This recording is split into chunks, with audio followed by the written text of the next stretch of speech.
¿En qué estaba pensando Enid cuando echó a McLean de su dormitorio? Lo sabía, naturalmente. Había estado pensando en que regresaría pronto al hogar, donde quiera que estuviese su hogar. Desde luego no era allí, en el castillo McLean, donde un inglés acechaba en cada rincón, acechado a su vez por un escocés, y la regularidad con que se los encontraba le parecía sospechosa. En los 4 días transcurridos desde su llegada había empezado a sospechar que la seguían. Se volvió con rapidez y miró atrás. El largo corredor del piso de arriba estaba sumido en la penumbra, pero nada podría justificar su ataque de nervios. Miró el busto de mármol en un pedestal, examinó los huecos de las ventanas. No había nada. Todo lo que podía ver del exterior era la lluvia constante y torrencial y la llegada del crepúsculo violeta. Tenía que dominarse y recordar quién era. Enid McLean, una mujer que no tardaría en tener un trabajo monótono en el que un día seguiría al otro sin ningún cambio, ninguna emoción, ni el anhelo inútil de largas veladas en la gran sala donde se sentaba Kionel McLean, mirándola con semblante reflexivo.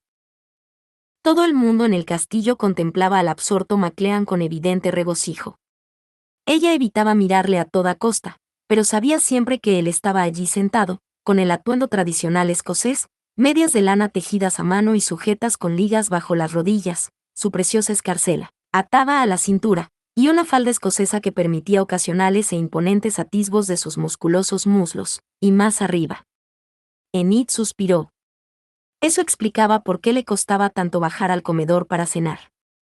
Durante 4 días había encajado aquel constante y fatigoso escrutinio, y empezaba a derramar cosas, a olvidarse de lo que acababa de decir, a ruborizarse sin ningún motivo. Aquella situación le estaba afectando negativamente. Se dijo que ojalá ocurriera algo. Ojalá el malvado se rebelara. Pero aunque ninguno de los hombres estaba dispuesto a hablar de la situación con ella, pues no querían trastornar su delicada sensibilidad femenina, ella sabía que debían de estar sopesando la probabilidad de que su criminal se hubiera marchado con los guardianes ingleses. ¿Cuánto tiempo tardarían en declarar a McLean libre de riesgo y a ella en condiciones de volver a casa?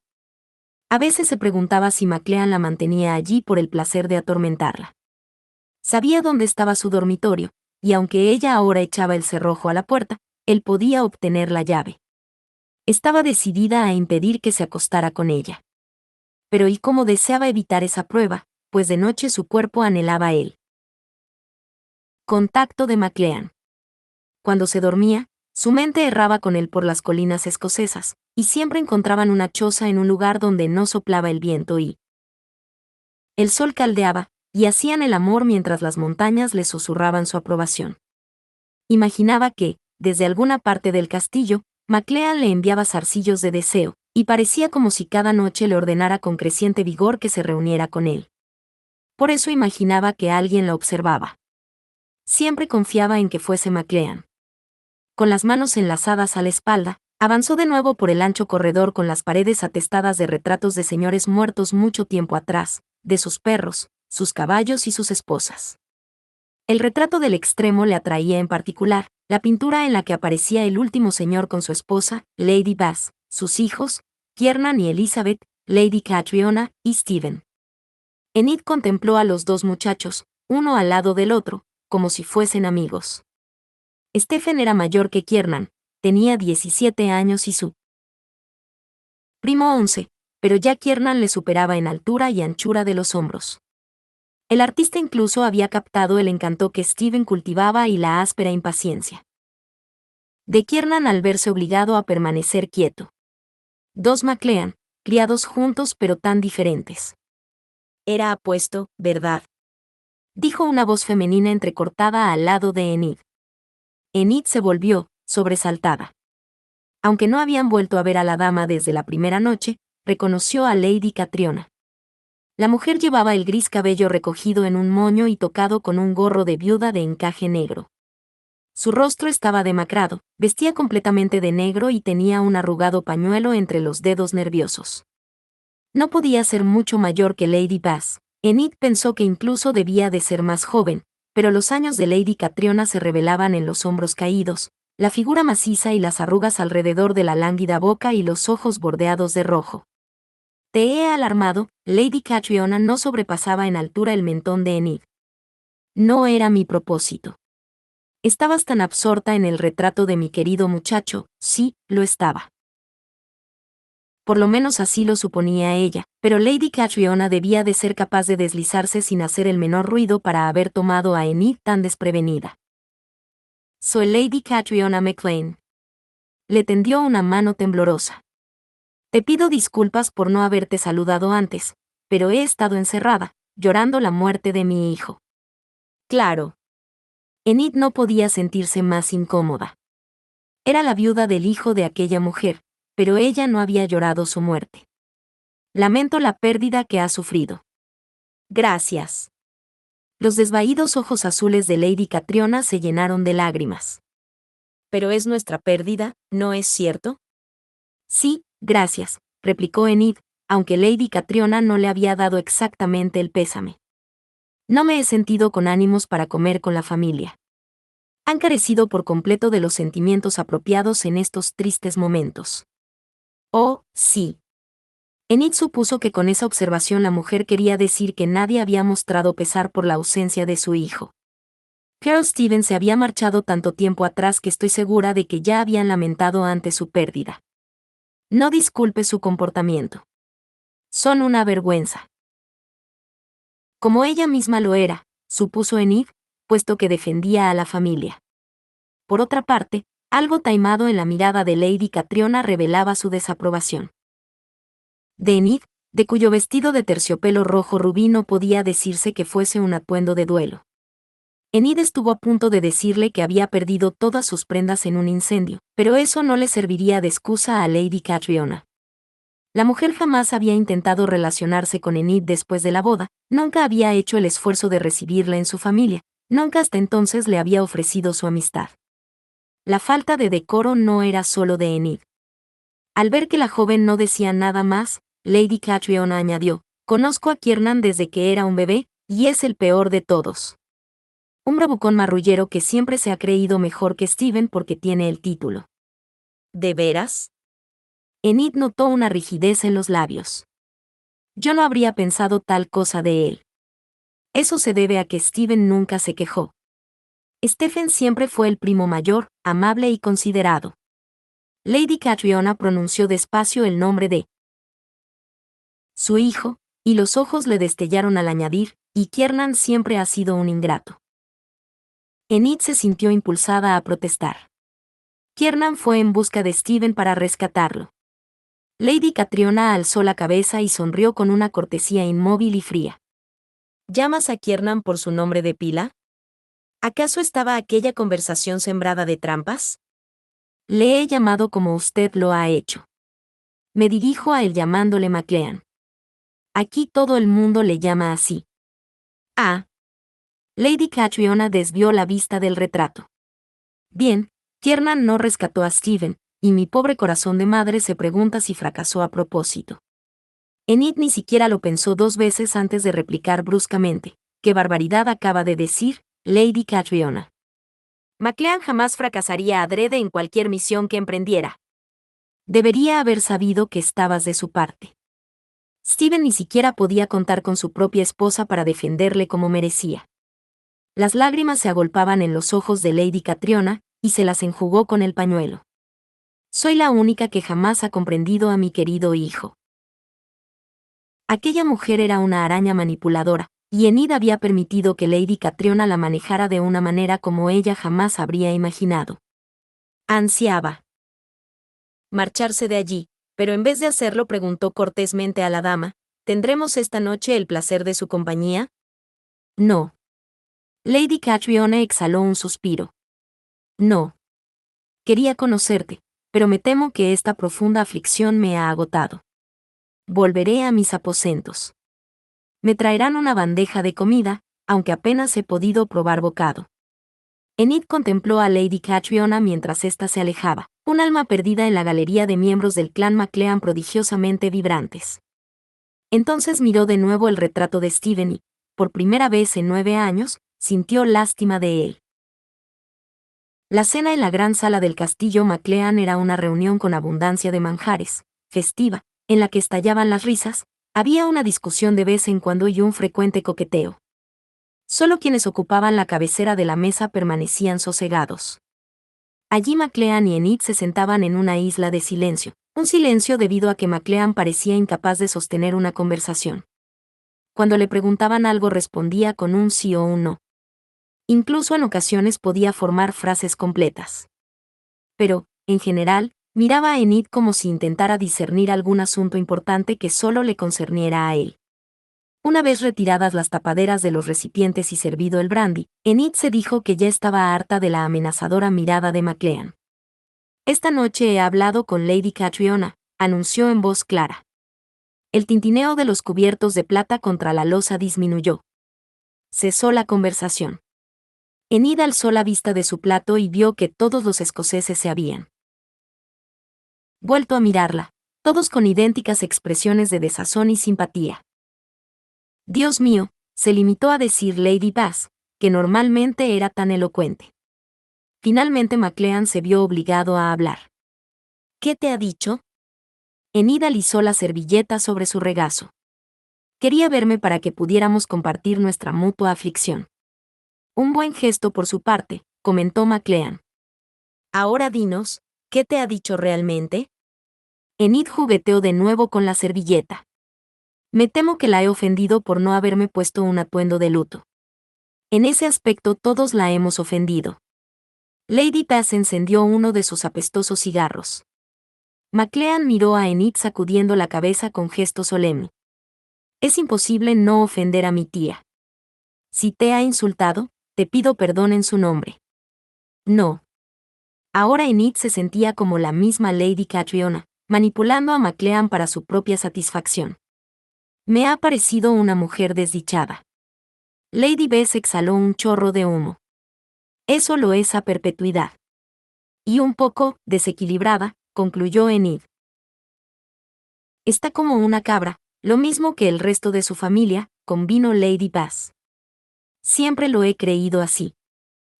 McLean se volvió hacia su madre. «¿Come por lo menos?» «Oh, por favor», Lady Bass hizo una mueca. «¿Cuándo has visto a Lady Catriona tan melancólica que no pueda comer?» «Entonces no voy a preocuparme por la posibilidad de que se consuma». McLean retiró la silla hacia atrás y se levantó. «¿Vamos a la chimenea?» «No». Enid también se levantó. «Estoy cansada». Y malhumorada y deprimida, todos ellos signos seguros de que le llegaba la regla. «Me voy a mi habitación». «Te acompañaré», replicó McLean. «¿Qué?» Enid miró a los reunidos, todos aquellos oídos prestos a escuchar la declaración notablemente comprometedora del señor de la casa. «¿Por qué?» «Porque la escalera es larga y está a oscuras, lo mismo que el corredor. Necesitas escolta, alguien que lleve tu vela». Ella frunció gasmoñamente los labios. «No es decoroso que me acompañes a mi dormitorio». «Querida mía», intervino Lady Bass con una sonrisa plácida, «esto no es Inglaterra, con todas sus reglas caprichosas y su severa etiqueta. De hecho, aquí, en Escocia, tenemos una institución llamada Anfast, en la que la pareja se casa por un año y un día y, si tienen un hijo, el matrimonio es vinculante». «¿Y si no tienen un hijo, qué hace la mujer? ¿Declararse un fracaso y marcharse cabizbaja?» A Enid le ardían las mejillas. Ella había sido la esposa en un matrimonio fracasado y sabía lo que era ser objeto de lástima y desdén. ¿Por qué cualquier mujer consentiría en semejante arreglo? «No se trata exactamente de obtener el consentimiento de la mujer», replicó McLean. «El Anfast es una herencia del remoto pasado, cuando un hombre se apoderaba de la novia al margen de lo que ella deseara».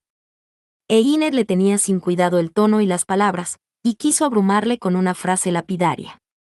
«Gracias a Dios que vivimos en una época ilustrada». Él no pareció abrumado. Incluso la leve sonrisa que apareció en sus labios le hizo temer que tal vez él estuviera considerando la posibilidad de llevar a cabo una acción tan drástica. Pero no, nada de eso. McLean no quería casarse con ella. Ya era bastante malo que hubiera fornicado con él, y no solo una vez. Se llevó la palma de la mano a la frente. Había fornicado con él una y otra vez cuando ya conocía su verdadera identidad. ¿Te duele la cabeza?, le preguntó McLean en el tono acariciante que a ella le recordaba aquel día en las montañas escocesas, al tiempo que le ponía la mano en el hombro. Ella se zafó del contacto y se apartó rápidamente. «Estoy bien», replicó con brusquedad. McLean le sonrió de nuevo, y por su manera de mirarla, rebosante de fuerza y dominio, Enid pensó que él realmente había estado ejerciendo su voluntad para llevarla a su dormitorio. Se volvió hacia Lady Bass. «No soy escocesa y, por lo tanto, no estoy sujeta a sus leyes arcaicas». Lady B se rió de buena gana. «Sí que lo estás, querida, pero eso no se cuestiona». «No, lo que se cuestiona es mi capacidad para llevar mi vela», replicó Enid con aspereza, «y lo he hecho perfectamente durante 4 noches seguidas. Puedo volver a hacerlo esta noche». «De todos modos te acompañaré», dijo McLean con una seguridad inflexible.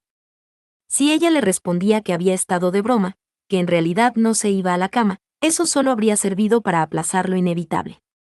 Al final, él la acompañaría. Puesto que conocía su testarudez, sabía que era inútil seguir oponiéndose. Pero la escoltaría solo hasta la puerta del dormitorio. Ella había tomado la firme decisión de que fuese así. De modo que sonrió, una mueca breve y tensa, sin efusión. «Como desees, mi señor», replicó, y se encaminó a la escalera. Él empezó a seguirla. Enid se detuvo. «Te has olvidado de la vela, McLean». Él frunció el ceño, y Enid esperó a que le dijera que no quería molestarse por la condenada vela. Pero cuando una sonriente sirvienta le ofreció una sola vela encendida en una palmatoria, él la aceptó y siguió a Enid escaleras arriba y por el corredor de los retratos. «¿Te gusta el castillo?», le preguntó McLean. Enid parpadeó y se preguntó por qué le importaba a aquel hombre lo que ella pensara. «Sí, me gusta mucho. Aquí el peso de la historia resulta abrumador. 50 generaciones de McLean han tenido su hogar en este afloramiento rocoso. El primero de los McLean llegó aquí con la marea y se estableció en el primer lugar que le permitía defenderse. Nunca nos marchamos». Como si se le hubieran secado las palabras, McLean dejó de hablar. Pero aquella noche le había dicho más cosas que en las 4 anteriores, por lo que ella le estimuló a seguir. «El castillo es tan grande que ni siquiera sé cuántos niveles tiene». 4. McLean se aclaró la garganta. 4 niveles. Una multitud de señores del clan fueron añadiendo piezas al castillo. El edificio original era de madera, con un foso, pensado para luchar contra ingleses y vikingos. Luego el castillo se reconstruyó en piedra, con torres almenadas desde las que se podía vigilar la tierra y el mar. Gracias a su estancia allí, ahora Enid podía entender mejor la ilimitada arrogancia de los McLean. O llamarla como lo que realmente era, su presunción. Aunque él solo parecía prestar atención a la vela, le preguntó, «¿Por qué te sonríes?». Ella no se había percatado de que estaba sonriendo, pero no tenía intención de provocarle. Así que los McLean han repelido al enemigo durante todos estos años. Sí, pero las mujeres McLean también se han salido siempre con la suya. Por eso hay ciertas tallas. Señaló una escena de batalla tallada en una tabla de nogal y colgada en medio del corredor. Enid examinó la imagen de una decapitación, de la sangre que brotaba, de enemigos arrastrados bajo un caballo. «Muy femenino», comentó. «Qué sarcástica eres». «De acuerdo». En un tono beligerante, le dijo, «¿Qué me dices de eso?». «Un jarrón». Un jarrón chino de la dinastía Ming sobre un pedestal de mármol. Increíblemente hermoso. Ningún varón McLean lo compró. McLean señaló el jarrón con un gesto de la cabeza. Alguna esposa McLean quiso tenerlo y su marido no pudo negarse. Enid contuvo su regocijo. «Supongo que eso explica también las alfombras y los tapices». «Sí, en efecto. Los varones McLean no aprecian la belleza, pero miman sin cesar a sus mujeres. Entonces supongo que normalmente se casan con mujeres feas». «¿Qué?». «No». La miró fijamente. Su mirada se suavizó. Su voz se convirtió en aquel ronroneo halagador que estremecía la espina dorsal de Enid. No, los varones McLean reconocen la belleza en sus mujeres, y cuando han encontrado a su verdadero amor, no ven belleza en ninguna otra. La sonrisa afectada de Enid desapareció de improviso. El comentario de McLean sobre el castillo era algo más que el torpe intento de un hombre de entretenerla. Estaba mostrando interés por ella. La estaba cortejando. Pareces un tanto pasmada, muchacha, le dijo él con una sonrisa satisfecha. ¿Estás bien? Estoy bien, gracias, replicó ella, pero en un susurro. La estaba cortejando. Pero no era eso. Ella se equivocaba. Le estaba presentando su hogar como una joya en una bandeja de plata. Sin embargo, él le había dicho de manera rotunda que era una mercenaria indigna de lavarle los pies. La había llamado bastarda. Le había preguntado si Throckmorton le pagó para que se acostara con él.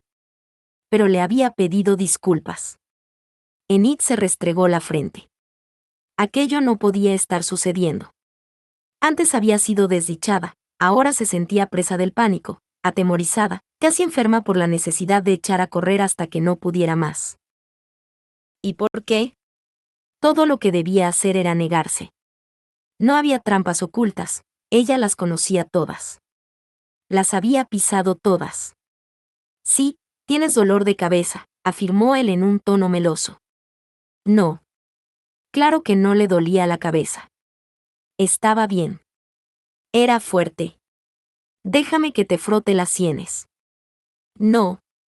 Podría superar el pánico que le atenazaba las entrañas una vez se hubiera enfrentado a la verdad. Tal vez la idea de vivir bajo la generosidad de McLean fuese superficialmente atractiva, pero si consentía en ser su esposa, siempre sabría que él estaba decepcionado por su elección de una huérfana inglesa, y siempre estaría a la espera de que volviese a ser la mujer codiciosa que, según creía, fue antes. Codicia, su mirada recorrió los retratos, los jarrones, la seguridad encapsulada por la mera exhibición de la riqueza. McLean tenía una casa espléndida, desde luego. Una familia noble. Si se casaba con él, siempre estaría segura. Hizo un esfuerzo para ahuyentar la tentación. Así pues, ella sobreviviría a aquella penosa experiencia haciendo acopio del ingenio que había adquirido en las difíciles circunstancias de su vida. Cambiaría de tema. Siguió avanzando por el corredor. He de preguntarte algo sobre vuestras costumbres escocesas. ¿De veras? Su acento le sentaba como una capa bien ajustada. Me alegra que desees informarte sobre nuestras costumbres escocesas. Por su modo de decirlo, parecía como si ella le hubiera pedido que le enseñara sus costumbres, y eso no era cierto. Solo necesita algo con que llenar el silencio. ¿Por qué llevas la falda escocesa y la escarcela? Le preguntó apresuradamente. Stephen me dijo que son cosas anticuadas.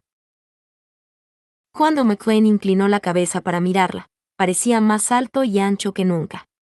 Una ilusión, desde luego, pues si bien sus paseos diarios alrededor del castillo, acompañado por los ingleses y sus escoceses, probablemente habían contribuido a su bienestar, tenía demasiada edad para cambiar tanto de fisonomía como de manera de pensar.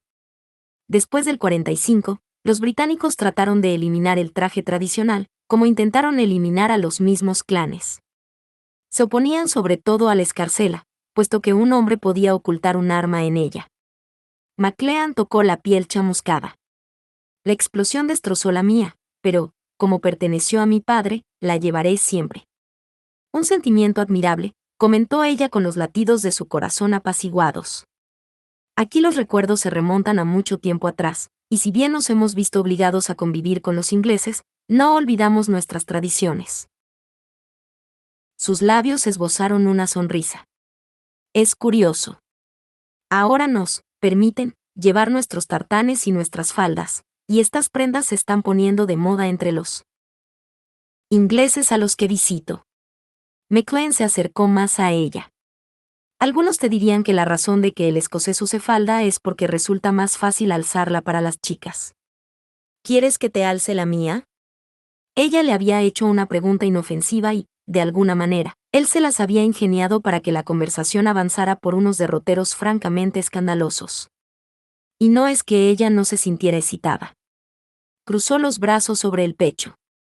Estoy segura de que debajo llevas alguna clase de prenda interior, dijo en un tono severo. Él frunció los labios e hizo un gesto negativo con la cabeza. Es la tradición. No querrás que rompa con la tradición, ¿verdad?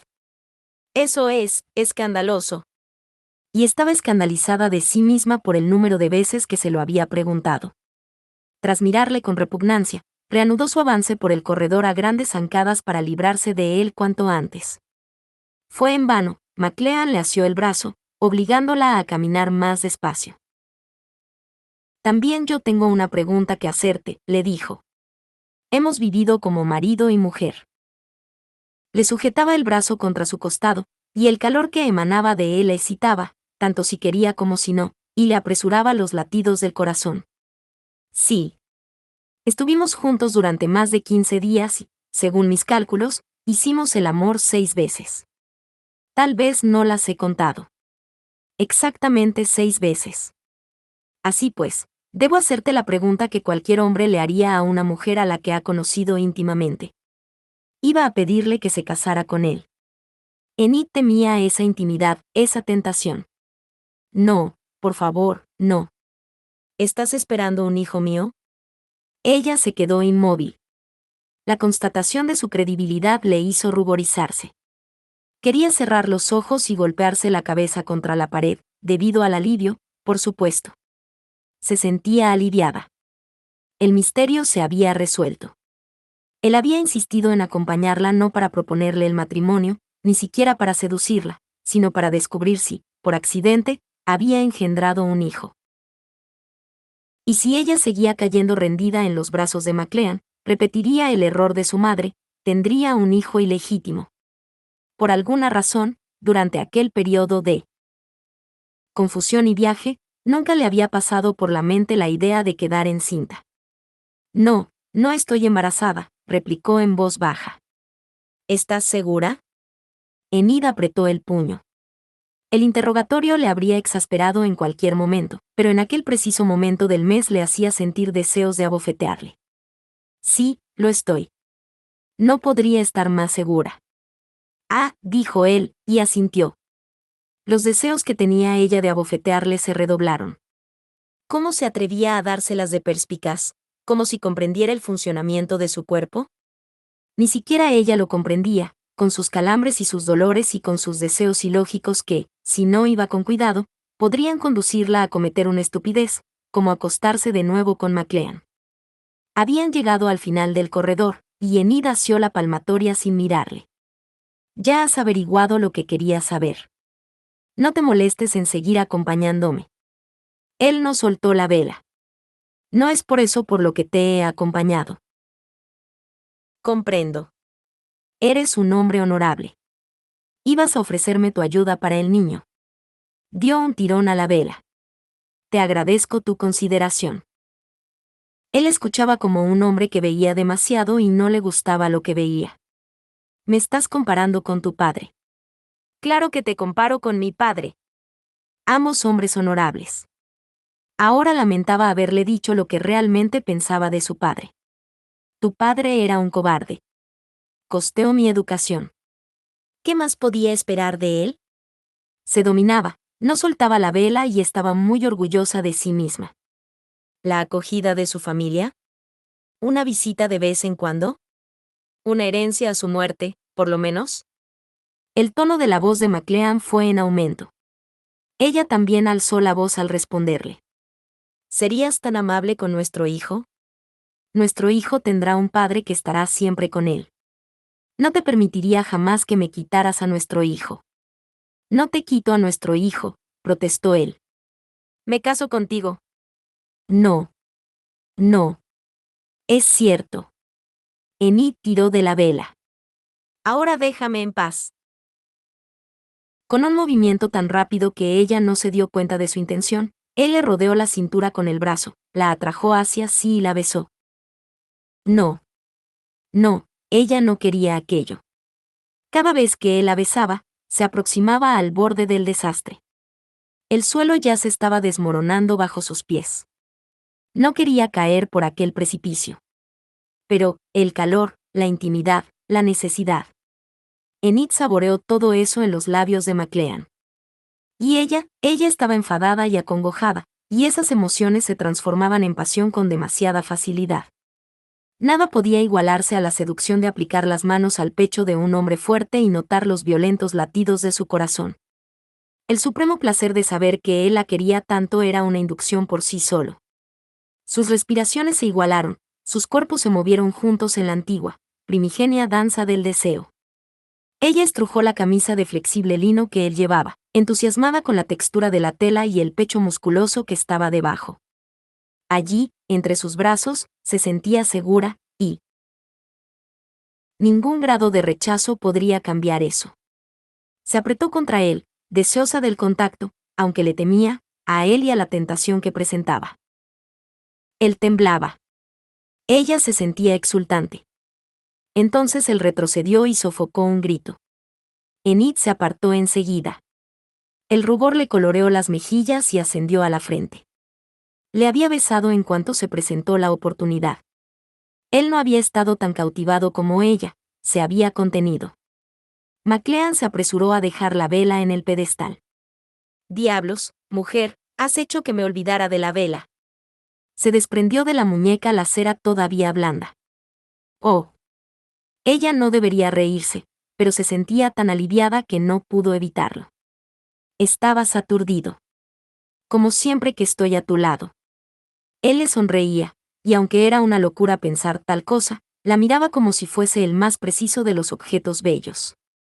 El único objeto bello que era capaz de distinguir un varón McLean. Ella no podía ser el objeto de su veneración. No sería su mujer. Le puso las manos en el pecho y empujó. Él hizo caso omiso, la abrazó y volvió a besarla. Enid desvió la cabeza. No. McLean le tomó la barbilla y le acercó el rostro al suyo. Aplicó los labios a los de Enid con unos movimientos ligeros, suaves, dulces. Le gustaba besarla. Diablo de hombre. Al parecer, le gustaba besarla incluso cuando sabía que ella no podía aceptarle en su cama. Él deslizó una mano por su espalda y le masajeó la nuca. Enid pensó que no tenía nada que temer de aquel abrazo. Aquello no era ser objeto de una persecución. Era intimidad. Era placer. Relajándose contra él sintió la plenitud en sus senos y su corazón. Ella no supo cómo sucedió. Lo cierto es que abrió los labios a los de él, le dio la lengua y succionó diestramente la suya. Se deleitó en la humedad, la pasión, el esplendor de McLean. Como siempre que ella estaba en sus brazos, el futuro se desvaneció y él derrotó al espectro de sus temores. Entonces, en el silencio del corredor, el chasquido que se produce al amartillar un fusil de chispa resonó de un extremo al otro. McLean alzó bruscamente la cabeza. Se oyó gritar a un hombre. «Al suelo, McLean». McLean derribó a Enid al suelo y se puso sobre ella, cubriéndola con su cuerpo. El disparo resonó en el corredor. Alguien cayó al suelo, gritando de dolor. Sus quejas se mezclaron con el sonido de unos tacones que se alejaban por el suelo de tablas, y una puerta distante se cerró con violencia detrás de su aspirante a asesino. McLean alzó la cabeza. «¿Estás bien, Enid?» Él pesaba más o menos como un jabalí, y la había arrojado a la alfombra y entonces se había dejado caer encima de ella. «Sí», jadeó ella. «¿Quién está gritando?» McLean se incorporó de un salto y echó a correr hacia la víctima que se retorcía en el suelo del corredor. «Harry», le oyó decir ella. «Harry».